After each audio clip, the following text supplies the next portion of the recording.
কোনো বিভাজনের রাজনীতি, কোনো ভেদাভেদের রাজনীতি, মানুষকে দূরে সরিয়ে দেওয়া রাজনীতি, এই রাজনীতি চৈতন্য করেননি। চৈতন্য যদি কোনো সার্থক উত্তরাধিকার এই মুহূর্তে বাংলায় থেকে থাকে, তিনি মমতা ব্যানার্জি। কথায় আছে, ভগবান শ্রীকৃষ্ণের নাম জপ করলে নাকি অতি সহজেই বৈতরণী পার হওয়া যায়। আর সেই পথ অনুসরণ করেই বোধহয় দুর্নীতির বৈতরণী পার করতে মমতা ভজনায় মেতেছে তৃণমূলীরা। ভগিনী নিবেদিতা, মা শারদা সব অতীত। এবার সোজা মুখ্যমন্ত্রী মমতা বন্দ্যোপাধ্যায়কে মহাপ্রভু শ্রী চৈতন্যদেবের উত্তরাধিকারী বলে সমালোচনার মুখে রাজ্যের শিক্ষামন্ত্রী ব্রাত্য বসু। এই মহামানবের সঙ্গে মুখ্যমন্ত্রীর তুলনা আদৌ সমীচীন? প্রভাব পড়েছে চৈতন্যদেবের জন্মস্থান নদিয়ার নবদ্বীপেও। ক্ষোভ জন্মেছে চৈতন্য অনুসারীদের মধ্যে। চৈতন্য মন্দির আলাদা জিনিস আর রাজনীতি আলাদা জিনিস। রাজনীতির জায়গায় থাকবে, ধর্ম জায়গায় থাকবে। শ্রী চৈতন্যদেব আলাদা জিনিস। ধর্ম নিয়ে কোনো রাজনীতি করা ঠিক না কোনো রাজনৈতিক দলের। ধর্ম জায়গায় থাকা থাকুক, কারণ আমরা বাঙালি, আমরা ধর্ম ভালোবাসি। শ্রী চৈতন্যদেব আমরা মহাপ্রভু। ধর্ম জায়গায় থাকা উচিত। বাঙালি যারা আছি তারাই কিন্তু এই সনাতন ধর্ম থেকে, মানে এই যে আমাদের যে সনাতন ধর্ম, তার থেকে আমরা বিমুখে চলে যাচ্ছি। আর ব্রাত্য বসু বা শিক্ষামন্ত্রী যেটা বলেছেন সেটা ভুলই বলেছেন, কেন চৈতন্য মহাপ্রভু কখনোই রাজনীতি করেননি। মমতা দেশী সবাইকে সঙ্গে নিয়ে চলেন। কোনো বিভাজনের রাজনীতি, কোনো ভেদাভেদের রাজনীতি, মানুষকে দূরে সরিয়ে দেওয়া রাজনীতি, এই রাজনীতি চৈতন্য করেননি। চৈতন্য যদি কোনো সার্থক উত্তরাধিকার এই মুহূর্তে বাংলায় থেকে থাকে, তিনি মমতা ব্যানার্জি।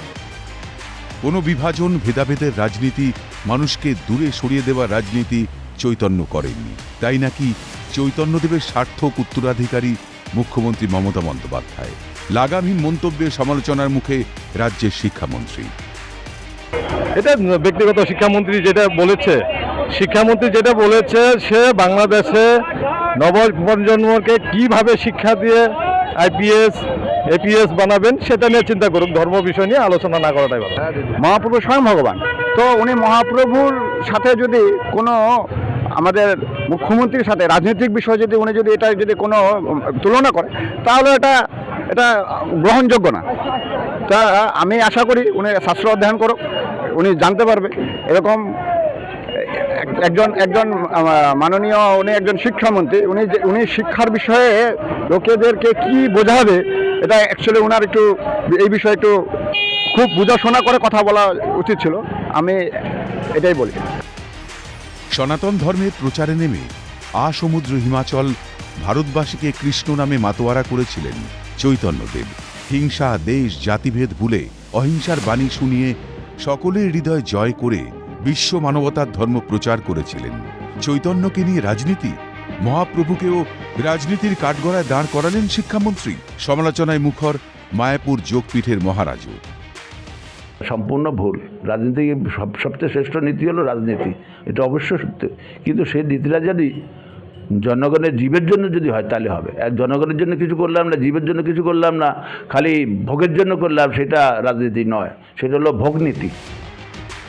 শ্রীমদ্ ভগবদ্গীতার সার্থক রূপদানে প্রায় 550 বছর আগে ভগবান শ্রীকৃষ্ণ অবতীর্ণ হয়েছিলেন শ্রীকৃষ্ণ চৈতন্য নাম ধরে। সূচনা হয় চৈতন্য যুগ। আর মহাপ্রভু শ্রী চৈতন্যদেবের সঙ্গে মুখ্যমন্ত্রী মমতা বন্দ্যোপাধ্যায়ের তুলনা টেনে কার্যত এই যুগকেই কালিমালিপ্ত করলেন না শিক্ষামন্ত্রী? তবে আগামী দিন জল কোন দিকে গড়ায় সেই দিকেই নজর।